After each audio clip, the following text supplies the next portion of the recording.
హమ్మయ్య! నేను తప్పించుకున్నా గదా! శిక్ష అంతా వాళ్ళే పొందుకున్నారు. నాకేం సంబంధం లేదు అని చెప్పి అనుకుంటున్నారేమో! చేసిన తప్పుకి ఖచ్చితంగా శిక్ష అయితే ఖచ్చితంగా అనుభవించాలండి. ఏంటి ఈ పిల్ల ఎలా మాట్లాడుతుంది అని మీరు అనుకుంటారేమో! నా కామెంట్‌లో ఖచ్చితంగా కామెంట్ బాక్స్‌లో మీరు రాయండి.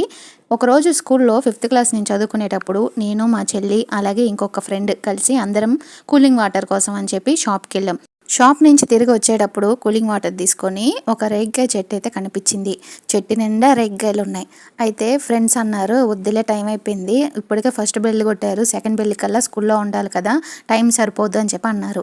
కానీ నాకైతే వెళ్ళిపోద్దాం, తొందరగా కోసేసుకొని స్కూల్కి వెళ్ళిపోద్దాం అని చెప్పి నేనే మా ఫ్రెండ్స్ని మా చెల్లిని తీసుకొని రేగ్గాయ చెట్టు దగ్గరికి వెళ్ళి రేగ్గాయలు కోసుకుంటున్నాం.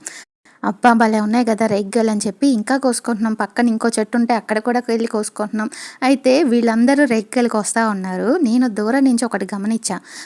ఏంటంటే మా మామయ్య ఇంటికెళ్తున్నాడనమాట. ఇంకా బండి మీద అటునుంచి వస్తున్నాడు. ఇంక చూసుకోండి, వీళ్ళకేం చెప్పపెట్టకుండా నేను వదిలేసి అక్కడి నుంచి స్కూల్‌కి పరిగెత్తుకుంటూ 2 నిమిషాలు వచ్చేసాను. ఏం తెలియనట్టు స్కూల్‌లో కూర్చుని క్లాస్ రూమ్‌లో కూర్చున్నా. ఇంకా మా మామయ్య, మా చెల్లిని, మా ఫ్రెండ్స్ అందరిని చూసి ఇంకా మా చెల్లినైతే అక్కడి నుంచి తన్నుకుంటూ స్కూల్‌కి అయితే తీసుకొచ్చాడనమాట.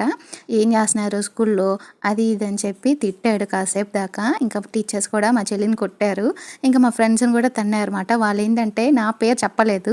ఇంకా నేను కూర్చొని అమ్మయ్య నన్నేం పిలవలేదు, తప్పించుకున్నానులే అని చెప్పి నేనైతే లోపల కూర్చొని ఇంకా ఏమి ఎరగనట్టు నేను కూర్చున్నా. ఇంకా అయిపోయింది. స్కూల్ అయిపోయిన తర్వాత ఇంటికెళ్ళాలి కదా! ఇంటికెళ్ళిన తర్వాత మా అమ్మమ్మకెళ్ళి చెప్పింది మా చెల్లి. చేసిందంతా అక్కే. వద్దన్నా సరే తీసుకెళ్ళింది రేగ్గాయల చెట్టు దగ్గరికి. రేగ్గాయలకు అనవసరంగా కోపిచ్చింది, కొట్టిచ్చింది మమ్మల్ని అని చెప్పి. ఇంకా మా అమ్మమ్మ మామూలుగా కొట్టలేదండి నన్ను. స్కూల్లో నుంచి ఇంకోసారి షాప్‌కెళ్తావా, బయటకొస్తావా, నీళ్ళున్నాయి కదా, ఉన్న నీళ్ళు తాగక మళ్ళీ కూలింగ్ వాటర్ అవసరమా మీకు, అది ఇది అని చెప్పి బాగా నన్నొక్కదాన్ని కొట్టింది. ఎందుకంటే మా చెల్లి స్కూల్లో తన్నులు తన్నిచ్చుకుంది కదా! చూసారు కదా, ఇక్కడ ఒకటి గమనించండి నేను చెప్పిన మాటలో.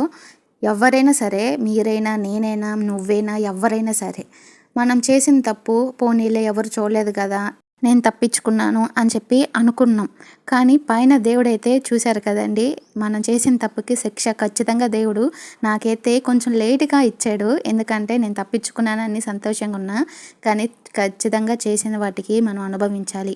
ఎవరైనా సరే అండి, మనం తప్పు చేస్తే తప్పు ఒప్పుకోవాలి. లేదు తప్పు చేసి చేయకుండా నన్ను ఓట్లిచ్చారంటే దేవుడు పైనుంచి అన్నీ చూస్తున్నాడు, తగిన శిక్ష ఇస్తాడు.